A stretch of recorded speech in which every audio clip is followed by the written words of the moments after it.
తెలుసా అయితే అన్నంకి చెట్టుకి ఏం సంబంధం? చెప్తాను వినండి. అన్నం కోసం వరి పంటను, రొట్టెల కోసం గోధుమ పంటను, కాయగూరల కోసం కూర మొక్కలు, పండ్ల కోసం పండ్ల చెట్లను,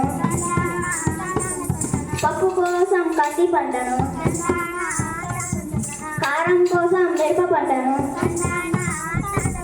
పసుపు కోసం పసుపు పంటను, ముద్ద కావాలంటే మొక్క కావాలి, మొక్క లేనిదే ముద్ద లేదురా,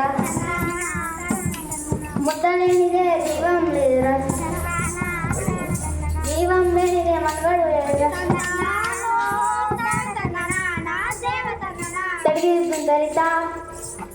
భలే భలే చెట్లు ప్రాణవాయు మనకు అందిస్తాయన్నమాట. బాగా అర్థం అన్నమాట కాదు ఉన్నమాట. అందుకే ఆ చెట్లను ఎక్కువగా నాటితే మంచి గాలి వస్తుందని ప్రభుత్వం వారు వాతావరణ పరిరక్షణ కోసం అనేక లక్షల చెట్లను నాటిస్తున్నారు. ఆహారం గాలి సరిపోతుంది, నీరుకు చెట్టుకు ఏం సంబంధం? వడవా, ఆహారం నీరు గాలి మనకు చాలా ముఖ్యం. లేకపోతే మనం జీవించలేము, తెలుసు కదా. చెట్టు నేను మనం కాస్తుందా ఏమిటి? వడవా, చెట్టు నీరు కాల్చవలసిన అవసరం సహాయపడుతుంది. చెట్లు వర్షపు నీటిని సేకరిస్తాయి, వాటిని భూమిలో నిల్వ ఉంచుతాయి, భూమిలో నీరు ఇంకిపోకుండా నేల పొరల్లో దాచి ఉంచుతాయి,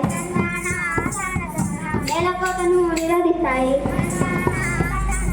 చెట్లు మేఘాలను చల్లని గాలిని,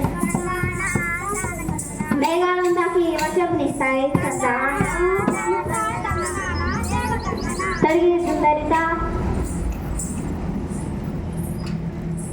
నిజమా? చెట్టు ఇంత పని చేస్తాయి, అందుకే అడవులలో ఎక్కువగా వర్షాలు పడుతుంటాయి.